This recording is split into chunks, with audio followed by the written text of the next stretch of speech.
Hello and welcome to Chaotic Insights, where I break down the TV show Chaotic, and maybe the TV show isn't the only thing that's chaotic. So today we'll be talking about episode 26, The Ultimate Scan. So grab a snack, start your laundry, and we'll dive right in. Episode summary: we open this episode with Peyton following a map in Param, and Sarah, Tom, and Kaz are following behind. We learn that Peyton traded 4 ultra-rare cards for this map, and that it's supposed to lead to the fabled creature Iparu. So after some doubt, the map leads to a jungle pocket dimension, and we see a shadowy horned figure maybe follow them.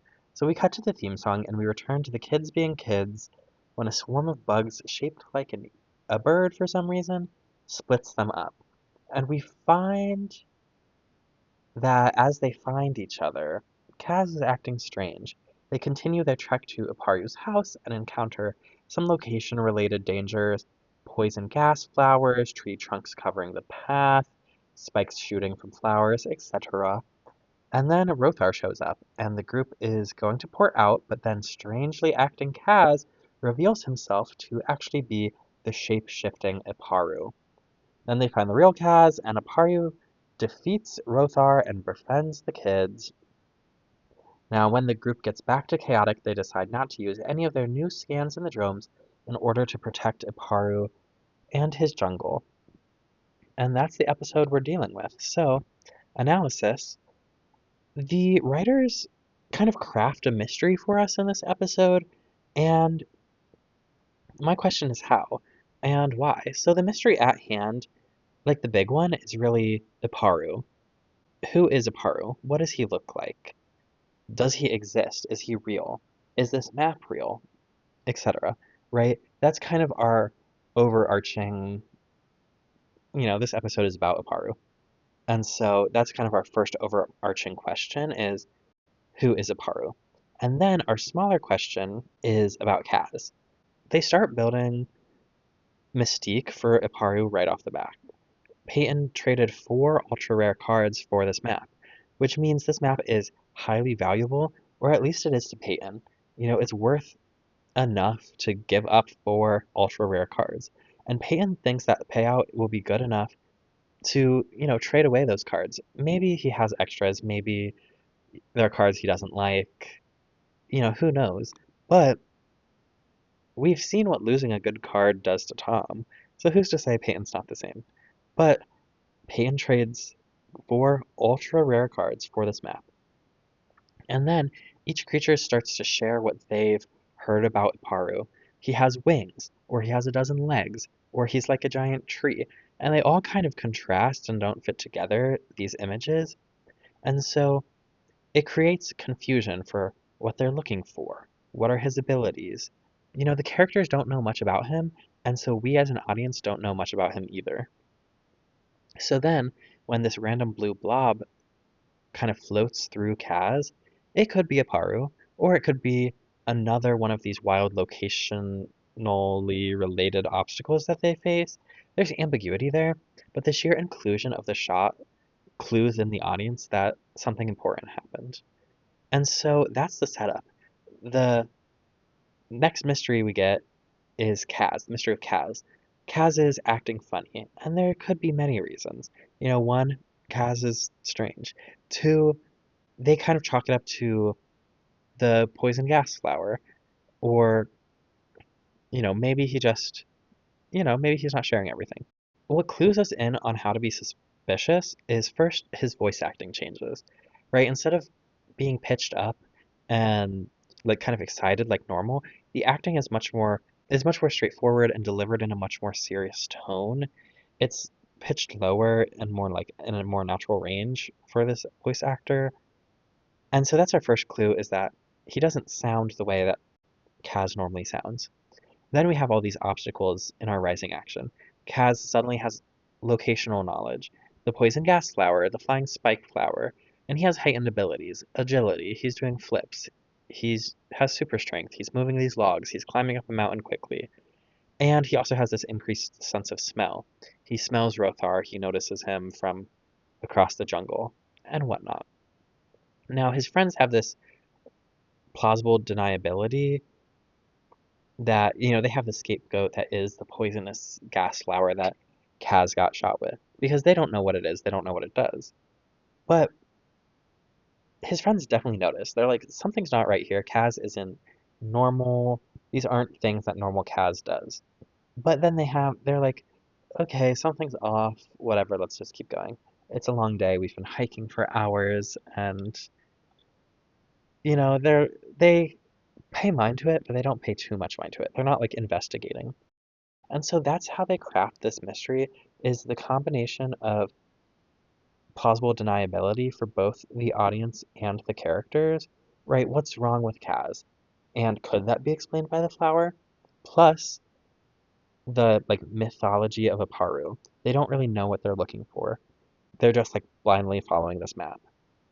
And so when you put it all together, the reveal that, the answer to both of these questions is the same thing. It's Aparu. Aparu being a shapeshifter. It makes everything click.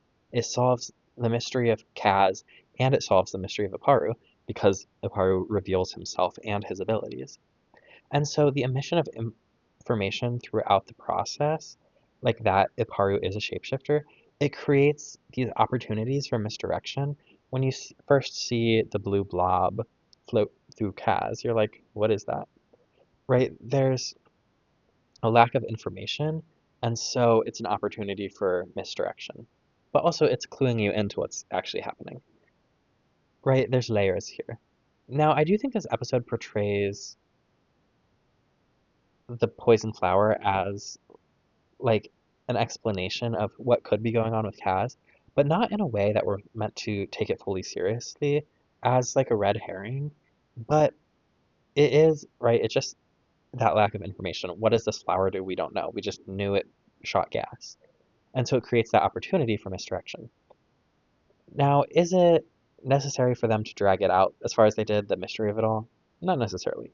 But the other thing that they do to tie off their loose ends that I think is really smart is the reveal. So, of like what happened to the real Kaz. And what happened to the real Kaz is he got separated from the group and he just stayed in the general location. He was looking for his friends for safety reasons. He was being a good friend. He was like, I can't find them. They've got to be here somewhere. What if something bad happened? He stayed in the general location. But then the group, time passes. The real three humans do a whole lap around the jungle with Aparu, and they end up in the same place that they started. And so that's the real clean, loose end that I think they tie up so nicely, is that Kaz didn't move and the group made a full circle. So locationally, it makes sense for them to be reunited in this way narratively. Like at this point in the plot, once they've made a full lap, then it makes sense for Kaz to be reintroduced and for Iparo to be revealed. That's where I think they really like have that tight writing. Like it's airproof. They found Kaz because he's in the place where they left him, you know, and they just came back to that place. So I think that's clever and I think it's clean. It's a real clean way to tie things up. And so that's how they craft this mystery, this, adventure that we go on through omission of information, creating opportunities for misdirection, for them to come back and fill you in on that information and give an explanation. So now let's move on to theme. So I think the message of this episode really comes in two layers, just like any chaotic story. But I think the inclusion of Rothar here wasn't just to add action into this episode, because we need some action in a chaotic episode, but it was really to introduce the theme. Rothar's motivation is to find Iparu's pocket dimension in order to use it for a hideout to more successfully carry out overworld raids. And he sees this thriving, lush, natural location as a place to take advantage of, and Iparu's role is as a protector, as a guardian, and he guards this pocket dimension. Like, that's his role. And so that's what he does, that's what his ancestors have done, that's the gig. So there's already some natural opposition there of man v man conflict with like aggressor versus protector of the jungle, right? Rothar is trying to take the jungle and abuse it for his own nefarious purposes, whereas Ipari was trying to protect the jungle from people like that. Right now we can add on the layer of chaotic players, the humans. So the humans find parallels between Rothar and their chaotic players, their fellow man. They think that once the myth and rumor is confirmed that Iparu is one, a real creature who actually exists, and two, has epic powers that nobody else has, means that he lives in a real place and that map is real, right? Once they get confirmation of all of that, they think that chaotic players will be so obsessed with the opportunity to get this cool new creature that they themselves will overtake the jungle and ruin life as he knows it for Aparu. And so they frame it as an act of conservation for Aparu's sake. The humans will keep up the mystery to keep Iparu safe, to help Iparu protect his jungle and protect the natural element. And I think this plays into a take nothing but pictures, leave nothing but footprints approach that Chaotic sometimes plays into. They think that the humans will disrupt this natural ecosystem. And so that's one thing, but not only that, the Chaotic players talk, right? So nefarious humans trade information with nefarious creatures, and all of a sudden, not just Rothor appears, but like the whole underworld shows up. Validation of Iparu and his location would mean exposing Iparu to Rothor's wrath once again, but also to potential heightened threats, right? It opens the door for, Kay or Von Blue to show up and do some real damage. And so it's this act of conservation for Iparu and for the jungle. And like, what does this lesson tell us? It tells us to be eco-conscious and to protect nature. That's one element, but it's also sometimes mystery is protective and information is a weapon, right? These characters know about the location of Iparu. They know that he exists. They know what he can do. And having that information ultimately maybe will help them later, but having that information also makes them dangerous because it could fall into the wrong hands. Now, it being a hidden pocket dimension, it might take some time, but like the confirmation would really, I think, light a fire under other creatures in order to find it. And then they would want to keep it a secret for their own sake. I just think it's interesting that it has so many layers. But that's what this episode is telling us. So, on to lore.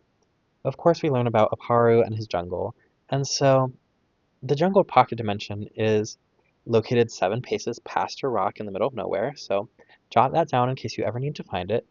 But I'm also sure you've noticed I've been calling it a pocket dimension, because what else is it? You know what I mean? Let's be honest, that is what it is. It's a pocket dimension. They step through a rift in the space-time continuum, and they end up in this hidden hideaway that is a pocket dimension.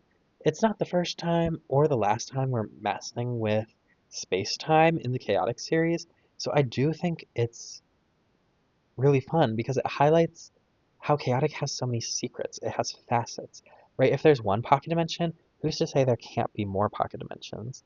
And maybe it isn't a pocket dimension, maybe it's like a Gorilla City type situation where it's actually like an invisibility force field with one specific entrance. But I think because it has such a specific entrance and like the animation of the way that they enter, it really gives pocket dimension. Like there's just a cute little rift in the space time that leads you to a different space and or time, aka the pocket dimension. But the existence really begs the question like what other secrets does chaotic hold? Right? There's so many secrets, and this really introduces that they could be anywhere. So that's fun. And Aparu himself, he cites the origins of his shapeshifting ability to something he and his ancestors developed over time to protect the pocket dimension jungle, which implies that there are more shapeshifters out there, or at least in his lineage, but that also means that they created this unique ability, and there are possibly more creatures with it. Does Iparu have a brother? Does he have a wife? A child? Who's to say? Who are these ancestors?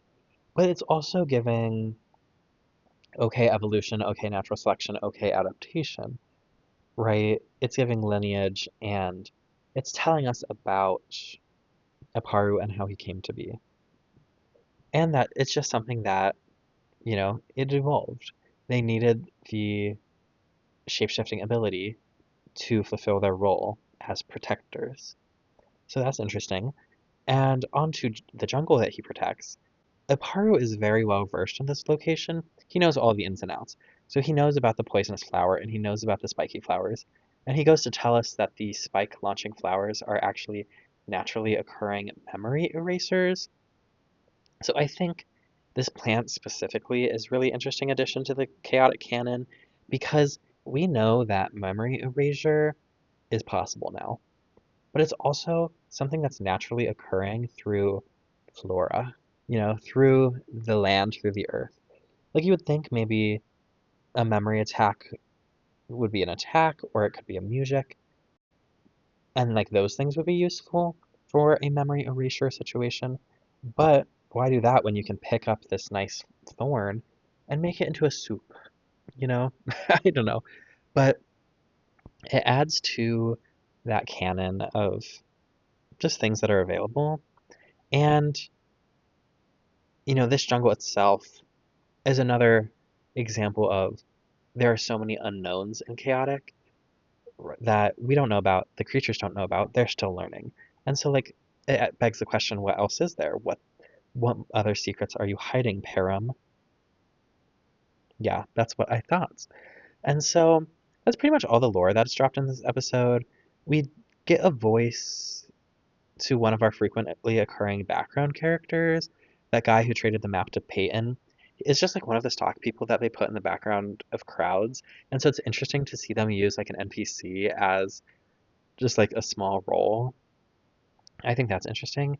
And yeah, I know that I mentioned last episode, if I were to draw a new season line, I would draw it here between the Codemaster Chronicles and the Aparu thing, because this episode does have a direct impact on the conclusion of season 2, like how they wrap up that story. And so don't forget Aparu, don't forget what he can do.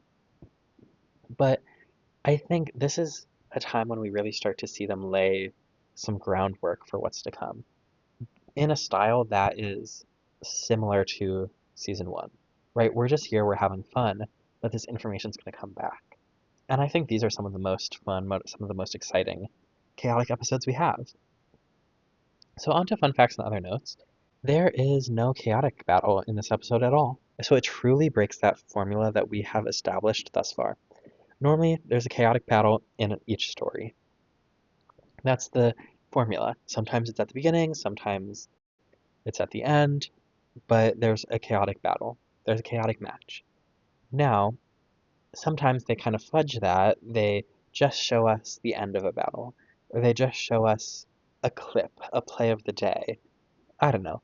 Sometimes they just show us a moment, but in this one, there's truly not even a moment. We get to go to chaotic for a little bit for this very bittersweet ending, but this is a formula breaker episode. And I think that's important to keep your audience interested and keep them engaged. You gotta mix it up sometimes. Now, another thing to note is this is another Peyton-focused episode, so that makes 2 Peyton-focused episodes in recent succession.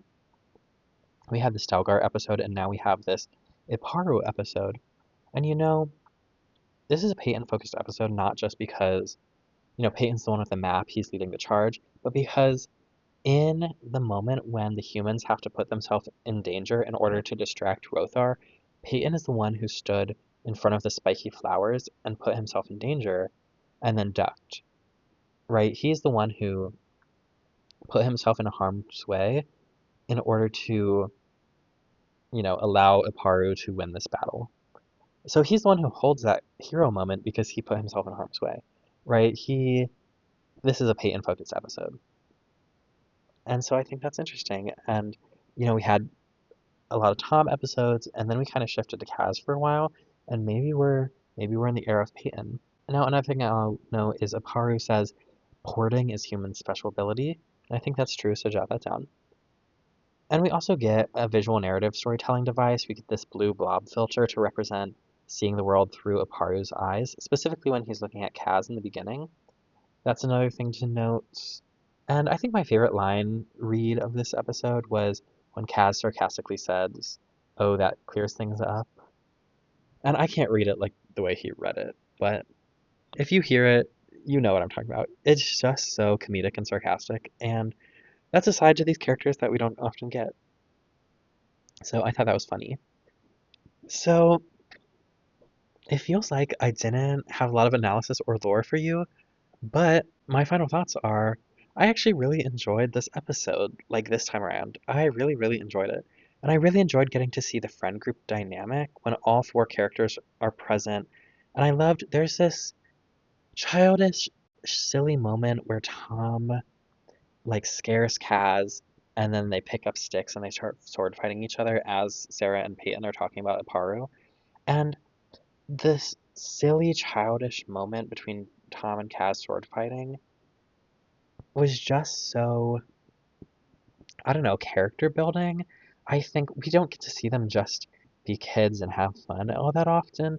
And I thought that was really special. And I thought the character animation in this episode is really exaggerated and expressive and really fleshed out for each character. I don't know if you noticed, but like, I feel like the facial expressions in this episode compared to the last couple are just really pushed to a new level. It's really heightened the animation standard for what's available with these characters. And I like the way that this episode is kind of a mystery. And, you know, when you get to rewatch it, you get a new context on it. Now, when I was going into it, I thought that I misremembered. I thought Tom was the one that gets possessed by a Paru, but then it was Kaz. And I was like, oh, I forgot, you know, I forgot.